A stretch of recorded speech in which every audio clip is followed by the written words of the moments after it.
Assalamualaikum warahmatullahi wabarakatuh. Kembali lagi di channel Nutrisiku. Nah, pada video kali ini aku akan membahas tentang ASI eksklusif. Sebenarnya ASI eksklusif ini pasti udah familiar banget di kalangan ibu-ibu ya. Kalau kita lihat nih, tagline-nya ASI eksklusif, ibu menyusui sampai 2 tahun, lebih hemat, anak sehat dan cerdas. Nah, untuk flyer yang ada di papan, dia membahas tentang manfaat ASI.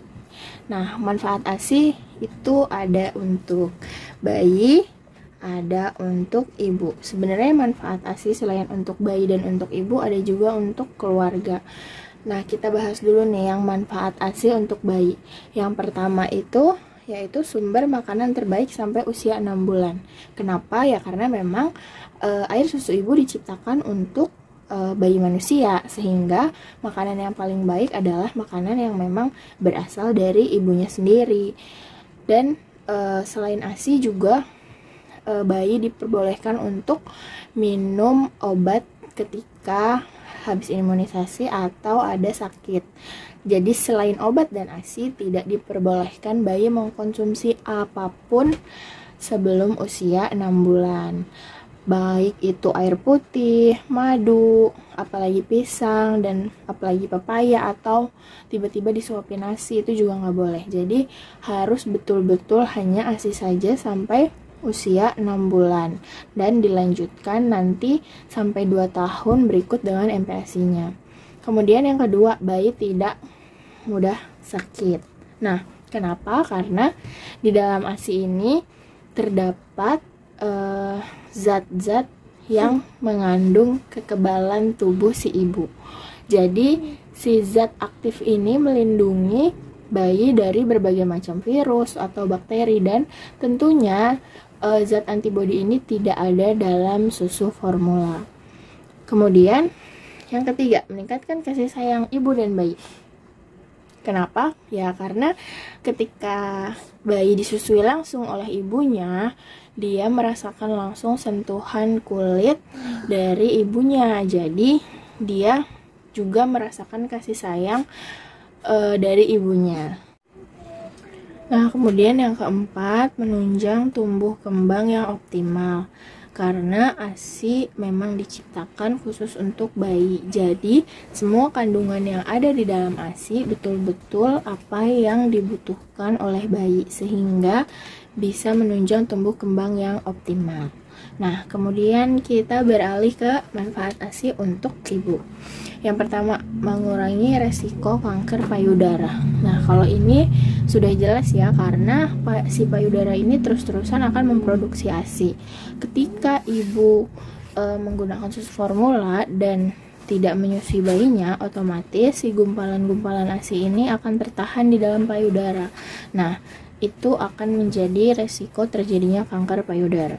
Kemudian yang kedua, mengurangi perdarahan setelah melahirkan. Kenapa? Karena untuk yang nomor 2 ini berhubungan dengan inisiasi menyusui dini. Jadi ketika bayi melakukan pelekatan dengan ibu, dia akan membantu mengalirkan semua darah-darah yang masih tertahan, sehingga darah tersebut akan keluar, kalau biasanya kita sebutnya sebagai darah nifas, dan tidak ada darah yang tersisa. Kemudian yang ketiga, mempercepat pemulihan kandungan. Nah, kalau untuk yang nomor 3 ini, dia ASI ini akan mempercepat pemulihan kandungan karena semua hormon-hormon ibu bekerja dengan baik, sehingga pemulihannya pun juga terjadi dengan cepat. Kemudian yang keempat, mempercepat penurunan berat badan ibu setelah melahirkan. Karena terus-terusan ibu menyusui, sehingga kalori yang dibutuhkan juga lebih dari biasanya, sehingga kalau ibu memang makan yang cukup dan gizi seimbang, maka berat badan ibu akan otomatis menjadi kembali ke berat badan normal. Kemudian yang kelima, menunda kehamilan atau biasanya kita sebut dengan KB alami. Nah, KB alami ini ada syaratnya. Oke, nah untuk syarat KB alami yang pertama, bayinya harus di bawah 6 bulan. Yang kedua, harus menyusui langsung atau biasanya kita sebut DBF. Nah, yang ketiga, harus benar-benar ASI saja. Tidak boleh dicampur dengan susu formula. Yang keempat, KB alami akan sangat-sangat optimal kalau memang ibunya betul-betul belum mens kembali.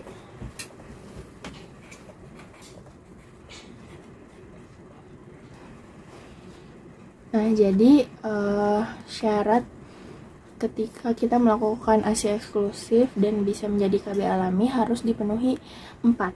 Ya, nggak boleh hanya 3, hanya 2, hanya 1, benar-benar harus 4-4-nya dipenuhi, baru KB alaminya akan aktif.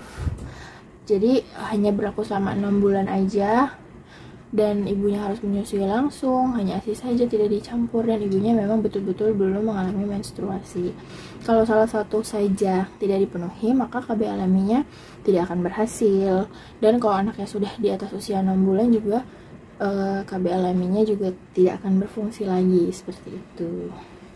Nah, sekarang kita akan menjelaskan manfaat ASI bagi keluarga. Nah, manfaat ASI bagi keluarga yang pertama, menghemat pengeluaran.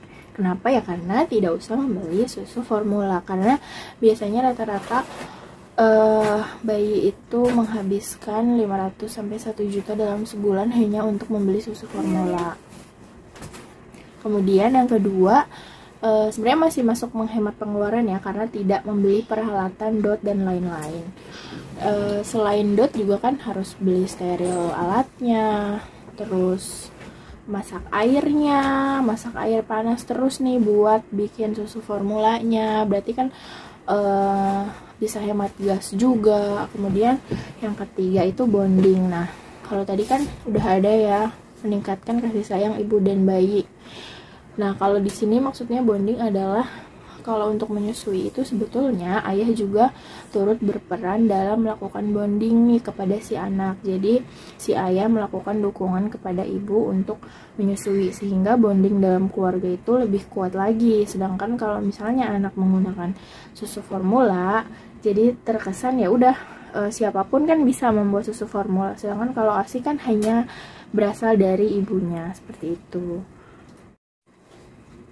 Nah, kemudian kalau yang sebelah kanan bawah ini, kita bisa lihat ya, ASI itu sebenarnya masih bisa disimpan di suhu ruang. Jadi nggak usah khawatir nih kalau misalnya ada keluarga yang emang belum mampu beli kulkas, gimana ya caranya supaya saya tetap bisa menyusui dengan ASI perah. Tenang aja, karena ASI juga bisa bertahan di dalam suhu ruang, tapi maksimalnya banget itu 8 jam dan harus dengan wadah yang tertutup.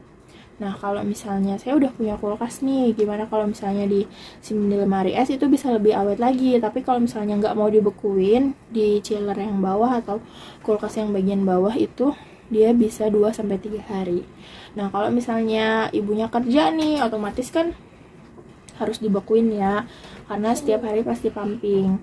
Nah, kalau untuk dibekuin, dia bisa tahan 2 minggu sampai 1 bulan.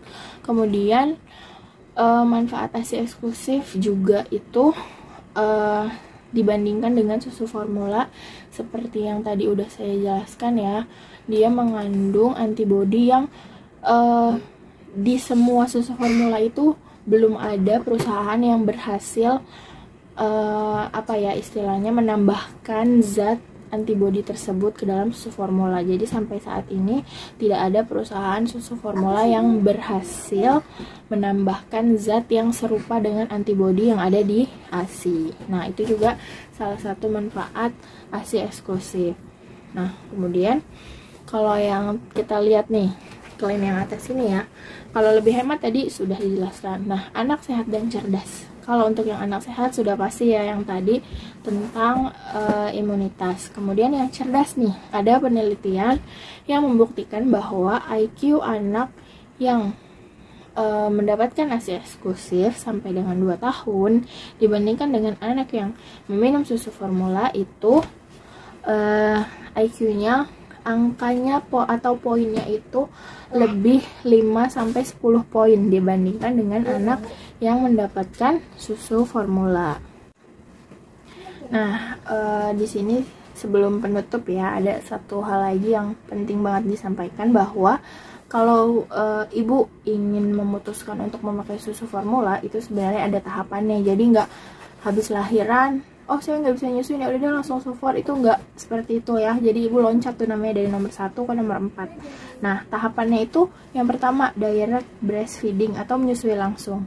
Kalau misalnya memang tidak bisa menyusui langsung, seperti ada kendala di tongkai atau misalnya memang anaknya betul-betul tidak bisa menyusui atau ibunya betul-betul misalnya dalam keadaan terpisah, misalnya ibunya sudah pulang tapi anaknya ada di rumah sakit, misalnya dalam keadaan anaknya kuning, nah itu jangan langsung ibu memutuskan untuk memakai Sufor, tapi ibu bisa melakukan yang nomor 2 yaitu ASI perah. Jadi ibu masih bisa pumping, pumping juga bisa hanya dengan menggunakan tangan, tidak harus pakai alat. Jadi sebelum ibu memutuskan Sufor, ibu masih bisa menggunakan ASI perah. Nah, kalau sama sekali nih ASInya nggak keluar benar-benar, atau ASInya keluar tapi nggak cukup buat kebutuhan anaknya, nah ibu masih bisa, sebelum ke Sufor ibu masih bisa mencari ASI donor. Kalau googling atau misalnya di Instagram atau misalnya di platform-platform media sosial udah banyak banget yang membuka benar-benar untuk ASI donor, baik ibu mau mendonorkan ASI atau ibu yang memerlukan ASI donor dari orang lain. Dan tentunya itu juga melalui tahapan-tahapan seperti cek darah, terus melihat agama juga, jenis kelamin juga. Jadi nggak sembarangan untuk memberikan ASI. Atau misalnya ibu punya langsung temen misalnya baru melahirkan juga, terus ibu tahu mereka keluarganya sehat dan jenis kelaminnya sama, bisa langsung misalnya minta ASI dari temennya. Atau misalnya nggak ada temennya, berarti ibu mencari lembaga-lembaga yang memang menyediakan ASI donor. Nah, kalau memang nggak bisa juga, ASI donor juga masih kurang, atau di daerah ibu nggak ada yang menyediakan ASI donor, nah untuk sampai ke tahap Sufor pun ibu sebetulnya tidak boleh memutuskan sendiri, tapi harus berkonsultasi dengan dokter spesialis anak, dan itu juga harus menggunakan resep. Jadi sebetulnya di Indonesia ini sudah sangat beredar banyak dan penjualannya juga menjamur sekali di mana-mana untuk susu formula. Sedangkan kalau di luar negeri itu benar-benar harus pakai resep, jadi seperti membeli obat ke apotik yang memang obat keras. Jadi nggak boleh sembarangan, benar-benar harus membawa resep dari dokter baru bisa membeli Sufor. Nah, sedangkan di Indonesia belum diterapkan seperti itu. Jadi makanya banyak orang yang masih langsung beralih ke Sufor, padahal sebetulnya tahapannya ada 4 ini. Jadi nggak boleh tuh langsung lengkap nomor 1 nggak bisa langsung ke nomor 4 tuh nggak boleh. Jadi sebetulnya harus ke nomor 2 dulu, nomor 2 nggak bisa ke nomor 3, dan baru ke nomor 4 lewat dokter spesialis anak. Nah, untuk bahasan ASI eksklusif sebenarnya poin-poin pentingnya sudah disampaikan. Tapi sebenarnya kalau misalnya mau ngomongin ASI tuh banyak banget yang bisa kita bahas. Nanti mungkin kapan-kapan akan dibuat lagi video tentang ASI part 2. Kita membahas tentang gimana sih caranya relaksasi, terus kita membahas juga tentang sebenarnya zat-zat apa aja sih yang gak ada di Sufor dan hanya ada di ASI. Kemudian berapa sih takarannya zat-zat tersebut, kenapa bisa ASI itu lebih bagus, dan sebenarnya Sufor itu diperbolehkan untuk anak-anak dengan kondisi seperti apa. Nah, itu nanti kita bahas di video part 2. Oke, sekian dulu tentang ASI eksklusif. Kurang lebihnya mohon maaf. Wassalamualaikum warahmatullahi wabarakatuh.